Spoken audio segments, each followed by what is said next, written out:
Guys, nandito na tayo ngayon sa airport. Dami pang aberya nangyari. So, let's go. Okay mga kapatid, so dito sa travel tax, if ever magta-travel kayo, dito kayo magbabayad ng travel tax. Pero since domestic tayo, hindi tayo magbabayad ng travel tax, no? Since Cebu Pacific tayo, ngayon ang flight natin, hindi na ako magsa-self-check-in bag kasi ganun din naman, pipila din ako sa self-check-in bag nila. So, dun tayo sa kabila sa Cebu Pacific. Ito ang kabila sa Cebu Pacific. Naku mga kapatid, hindi ko makita ang Cebu Pacific. Wala ang Cebu Pacific.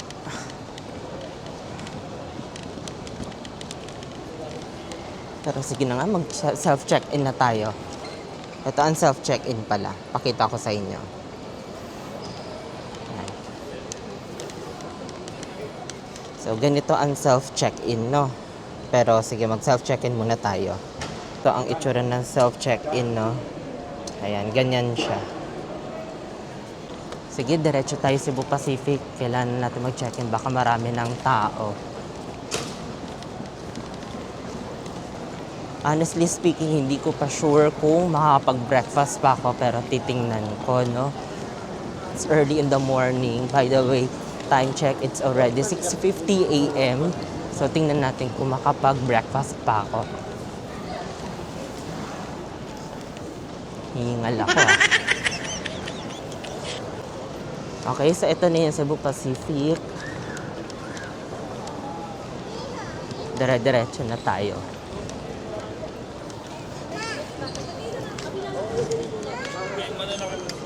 Okay, so nakakuha na ako ng baggage tag and medyo pahirapan pa. Pero sige, proceed na tayo sa counter. Bilisan natin. Dito na ako pumila, dito sa kabilang self-check-in. Meron pa kasi ditong isa. So mahaba ang pila doon. Dito na ako pumila sa kabila. Ayan.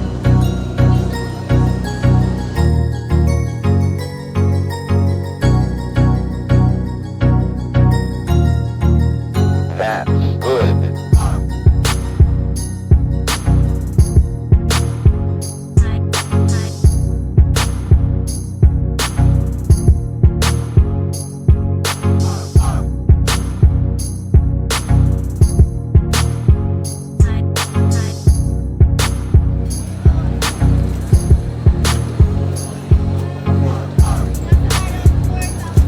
So much.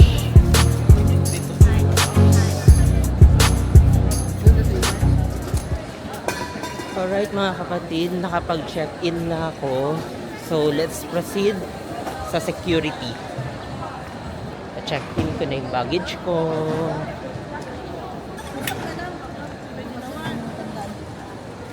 Nakaintindi kasi yung matanda. So punta muna tayo sa security domestic. So ganito, kapag magta-travel kayo, pakita ko sa inyo. Nandito ang immigration. So dito sa immigration is for ano lang yan, for international departures. So doon tayo sa kabila sa domestic. Grabe. Hinihingal talaga ako. Ang daming cheche bureche na Cebu Pacific. Tapos meron pang ibang mga kiosk na hindi nag-work. Pero ganun talaga. Kailangan natin magtiyaga. Sige.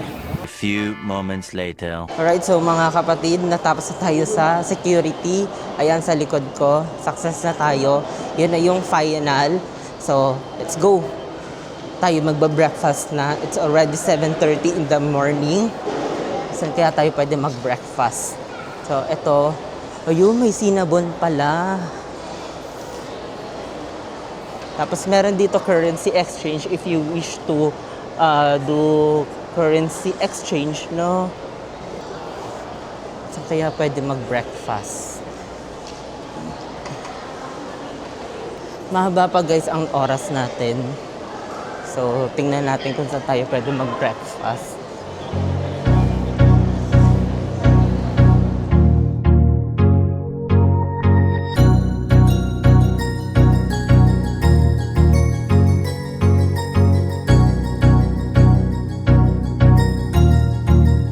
That's good.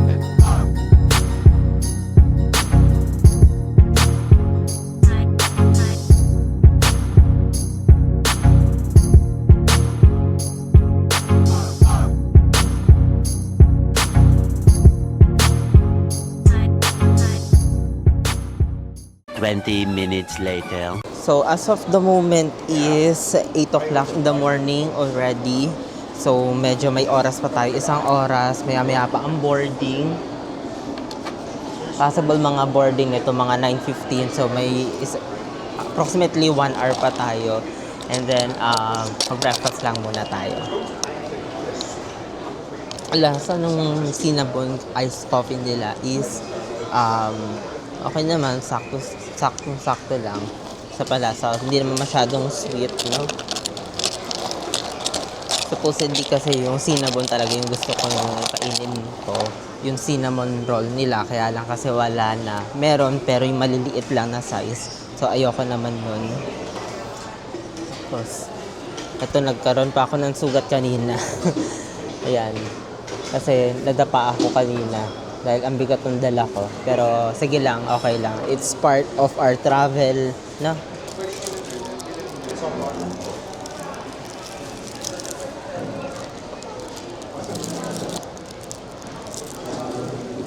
Okay naman na. Lagyan natin ang sauce.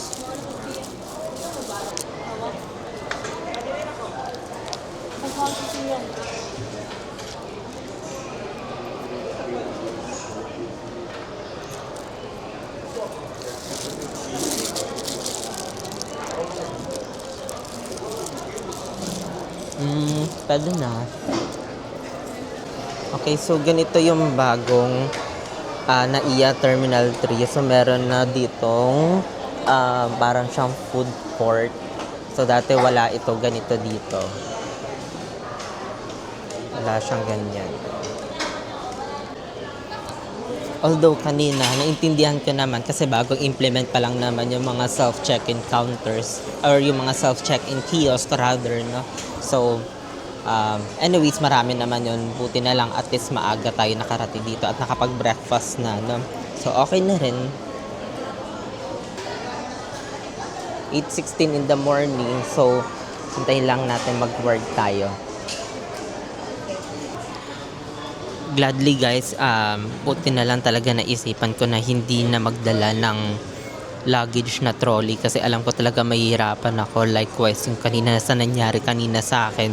Ayan, so nadapa pa ako, nagkaroon pa ako ng sugat, no? Pero, sige, okay lang yan. It's part of the travel experiences. And right now, it's already 8:50 in the morning. Waiting na lang ako sa boarding time ko, no? Mababa pa yung oras. Boarding maya is mga around 9, mga siguro mga 9:30 pa to or 9:15 kasi 9:50 or 9:55 ang flight, pero na-move siya into 10:15. Although na-inform naman kami through email na magkakaroon ng changes sa flight, ma-adjust lang. Yung sa akin, na-adjust siya ng mga 20 minutes, hindi ako nagkakamali, or 30, pero okay lang naman. Much later.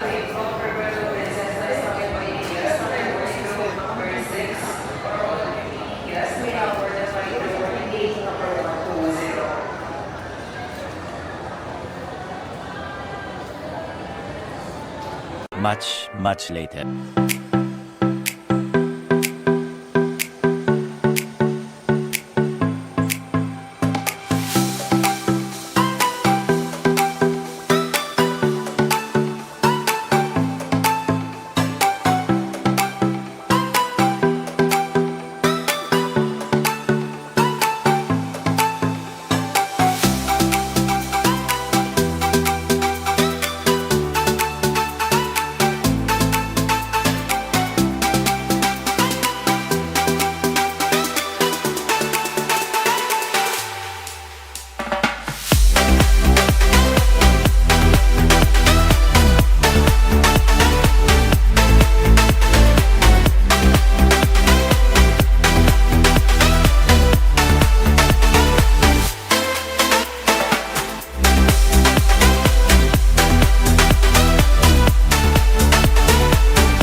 Apa dito kay ingon niya?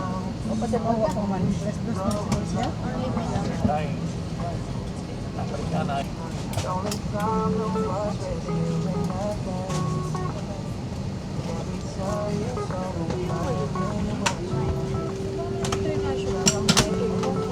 Mag-usap sa kanya sa bus, sa gang, sa gang.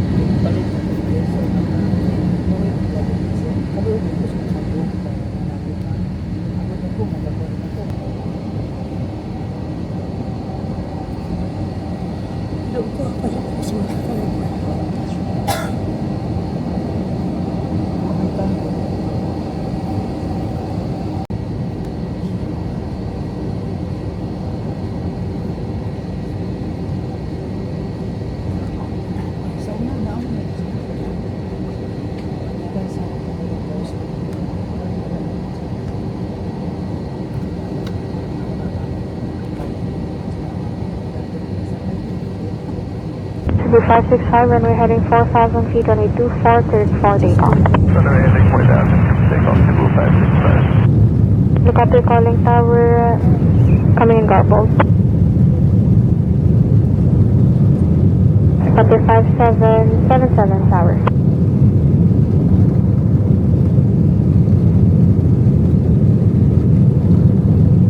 Five seven seven seven. Kindly check your radio.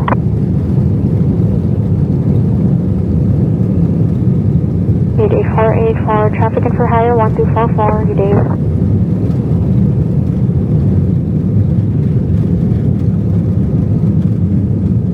Cebu 396 went to 80 degrees 11 knots runway 24 clear to land.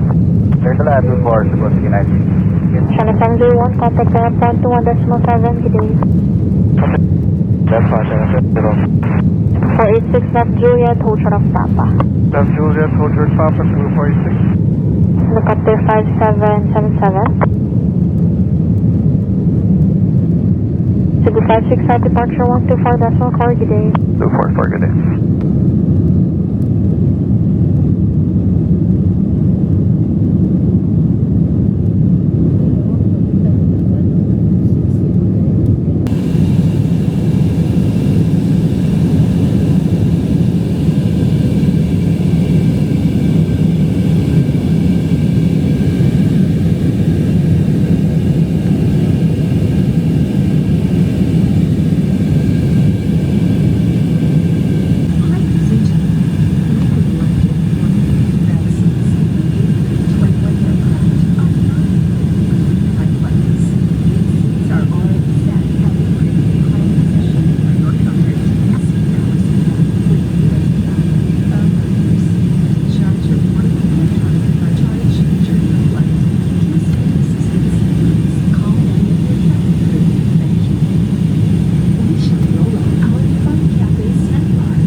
Naririnig nyo ako kasi masyadong malakas dito sa likod dahil nasa pinakalikod talaga ako, section 4, seat 40A, but yeah, okay na rin dito ako sa likod. Actually mag-isa lang ako dito.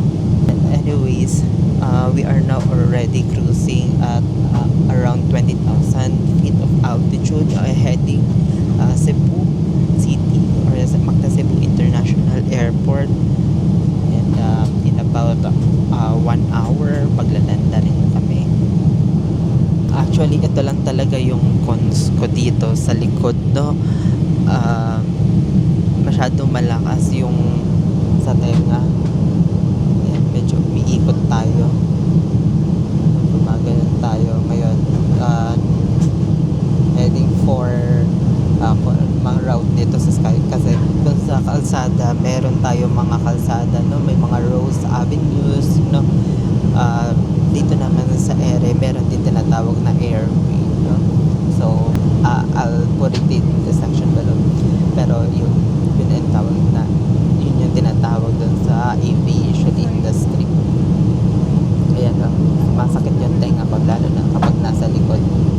Pero ang gagawin nyo lang talaga kapag kapag lumilipad kayo tapos parang nabibingi kayo sa tenga, so ang gawin niyo is lang ng lunok ng laway ninyo para at least hindi kayo parang nabibigay or sumasakit ang tenga ninyo, or if ever meron kayong chewing gum, no, ngumuya kayo ng chewing gum.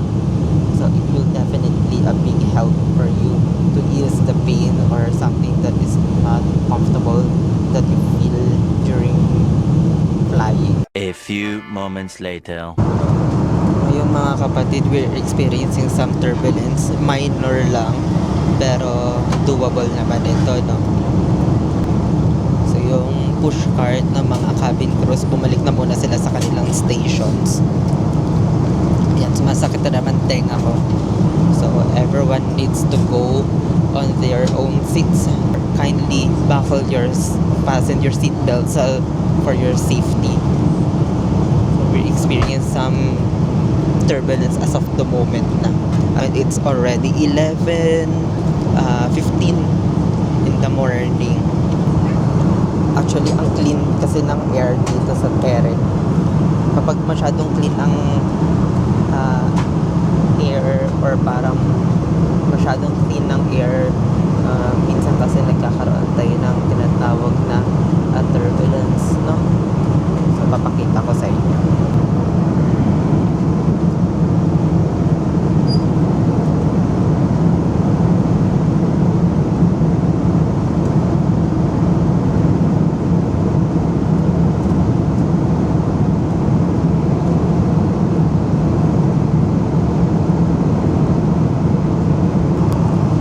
Alright, so during the turbulent period, at sumasakit na naman tenga ko. So during the turbulent period, you have to make sure that your seatbelts are fastened or buckled. Do not panic, no? So you just have to pray. So as of the moment, medyo parang nasa 3 minutes na kami, 3 to 5 minutes na kami nakaka-experience ng minor turbulence lang naman. Medyo mauga, no?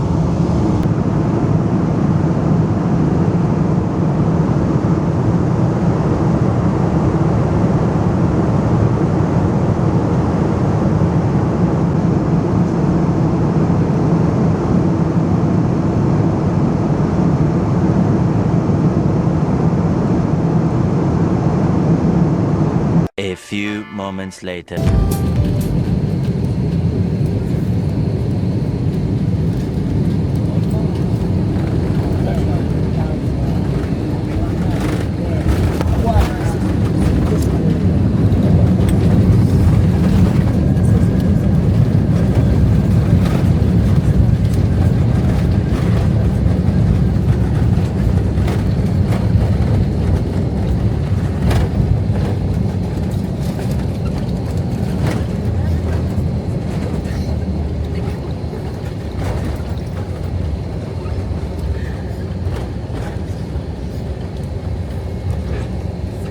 Hello everyone, Cebu Pacific welcomes you to Mactan Cebu International Airport in Lapu-Lapu City.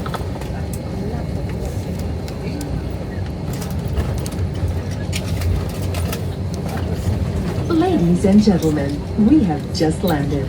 For your safety and comfort, please remain seated with your seatbelts fastened until the captain turns off the fasten seatbelt sign. Please check your surroundings to ensure you do not leave your personal belongings behind. Be cautious when opening the overhead bins, as heavy items may have moved during the flight. If you require assistance, please remain in your seat until all other passengers have deplaned. Thank you for flying Cebu Pacific, a member of Value Alliance. For passengers with onward connecting flights on Cebu Pacific or CebGo, please proceed to the transfer desk located at the arrival hall. For assistance, please approach our ground personnel upon disembarkation. We thank you for making Cebu Pacific a part of your important moment. It was truly a pleasure having you all on board, and we do hope to fly to more fun in the future. Once again, thank you everyone for flying Cebu Pacific. Even leave the infant life vest inside the seat pocket and be reminded that unauthorized removal of the life vest from the aircraft is a serious offense.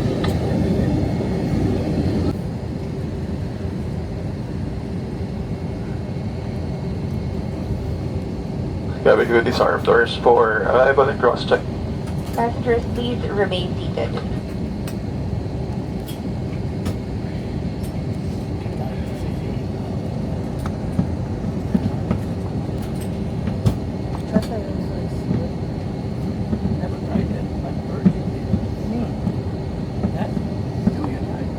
Alright, so we have just landed here in Mactan, Cebu International Airport.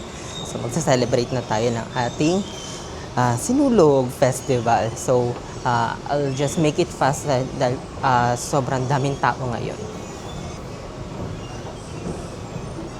So baggage claim tayo. Belt number 4. Tama ba ako? Belt number 4. We'll see.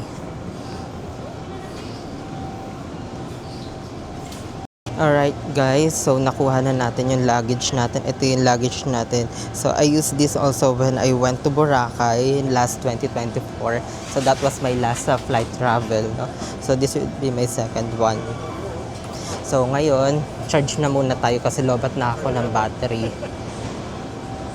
Wala na akong battery. Wala nang laman itong battery ko. So in few minutes, magbubok na rin ako ng Grab para at least makapunta na tayo sa hotel natin. Ito yung Mactan.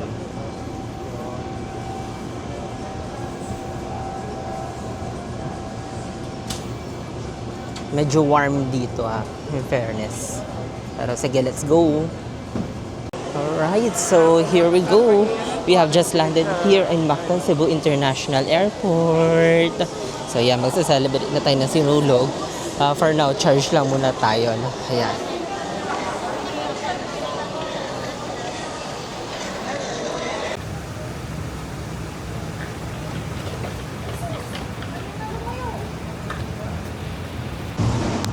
Ayan kapatid, so nandito na ako sa arrival area ng terminal, di ako sure kung terminal 2 or terminal 1. Sabi sa akin is terminal 2 ito, basta domestic airport ng Mactan Cebu International Airport.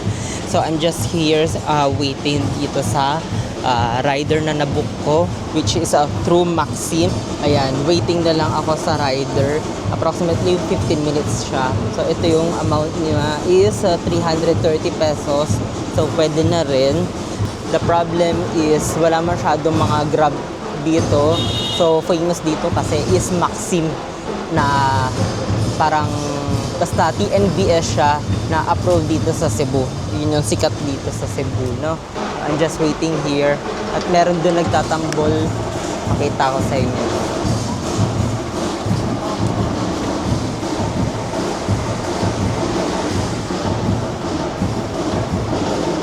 Okay, so it's already Sinulog here.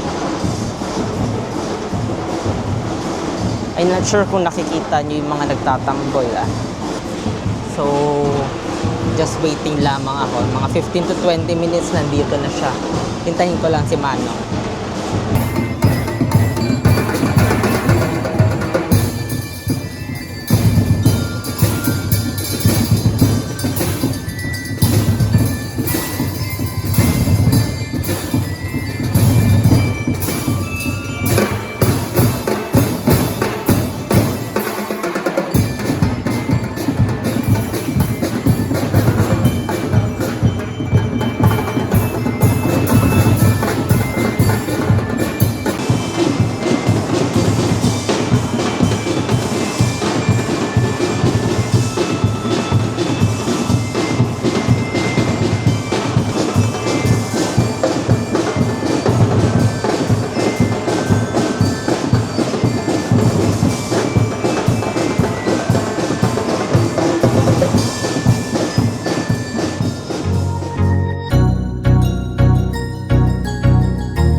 Alright, so we are here right now sa Toyoko Inn. Mamaya mag-tour tayo sa room natin. So ito yung nabuko sa close.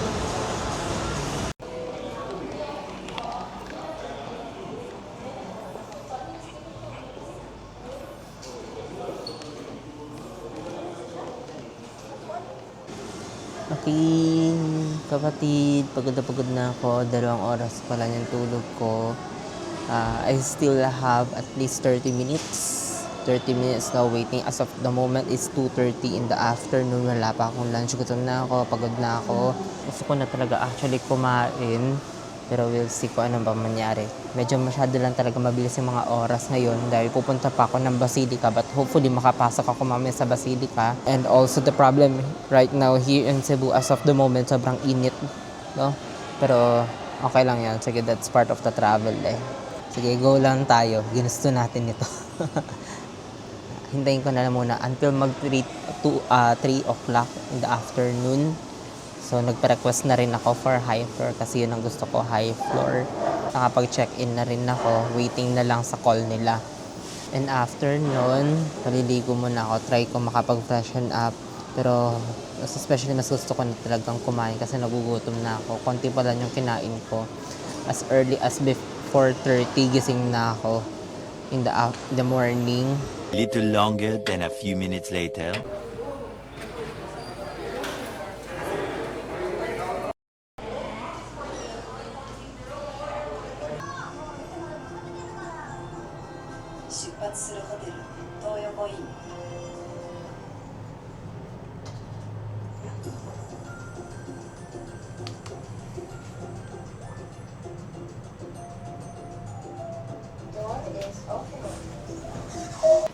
Medyo makalat pa ngayon kasi naglilinis pa yung housekeeping. Pero napagbigyan tayo sa high floor and late check-out. Ay.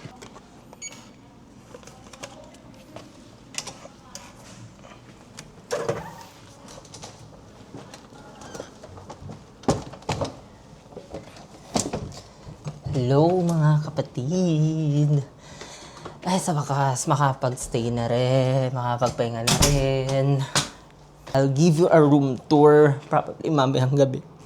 But for now, freshen up lang muna ako dahil nagutom na ako. Okay? Pero ngayon na ako mag-room tour sa inyo para at least dire-diretso na. Kasi mamaya may mga gagawin pa ako, baka pagod na ako. So, anyways, pakita ko na sa inyo, no? So, eto, 1 king size bed tayo dito, non-smoking room. So, ayun yung ceiling. So, non-smoking room. Tapos, ang in-avail ko din dito is with breakfast. By the way, binook ko to sa Klook, no? Mamaya, papakita ko sa inyo. Ito, may desk.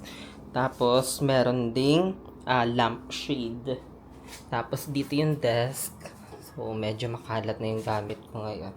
And then, may naka-indicate din dito na slippers, no? 2 pares to actually. Yung isa suot ko na.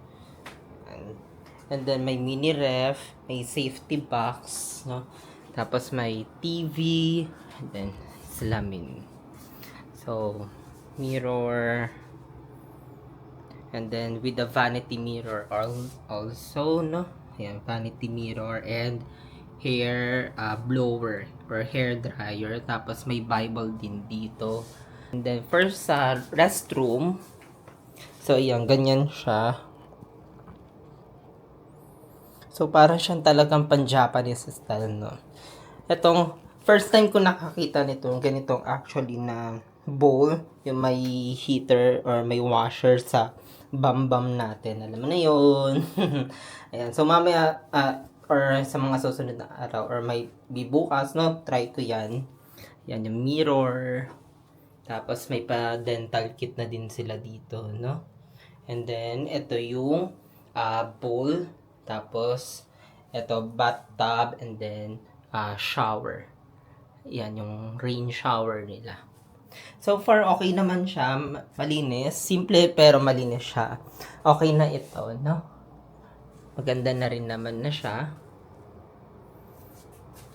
Ganyan siya. And then, pakita ko sa inyo yung itsura ng labas.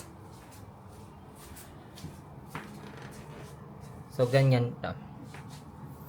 So, itong binigay sa akin na high floor area na nirequest ko, hindi ko akala ko nung una, kasi binigay sa akin is 11th floor. So, yung 11th floor, binigay sa akin. Tapos, sumunod, nung binalikan ko yung reservation ko, kasi nga, kailangan ko ng mag-check-in or pumasok dahil pagod na talaga ako ngayon. So, ang binigay sa akin, uppermost. Imagine mo yun, uppermost. Pinakataas na to, top floor na to, 18th floor. So, buong city ng Cebu, kitang-kita mo. Yung dagat. Pati yung Mactan Cebu International Airport. Zoom ko. Ayan o. I'm not sure if nakikita siya. Ayan. Hanggang dun sa kabila. By the way, nabook ko ito sa Klook. I'll try to show it na lang kung paano ang booking nito. So, I'm basing it here on my email. So, I'll be staying here for 3 days and 2 nights stay. So, all in, check out. Ang nabayad ko dito is 5,887 pesos. So, medyo mahal siya ng konti. For me kasi sinulog season ngayon. So, mataas talaga kapag mga seasonal booking. Pero kapag mga regular booking, siguro mas mababa naman talaga dito. So, I booked this was on Klook last January 6. Oh, Klook, baka naman dyan. May paano tayo dyan. Na-endorse ko kayo. Sige na naman. Baka naman. May paano kayo dyan sa akin. May paanda. No? The joke lang. But anyways, so, nagta-travel talaga mag-isa. Marami kayo madidiscover. Unlike with yung may mga kasama kayo. Although, maganda rin na may kasama kapag nagta-travel kasi syempre kapag mga picture or videos, no, at least meron kang tagakuha or meron taga-video sa'yo.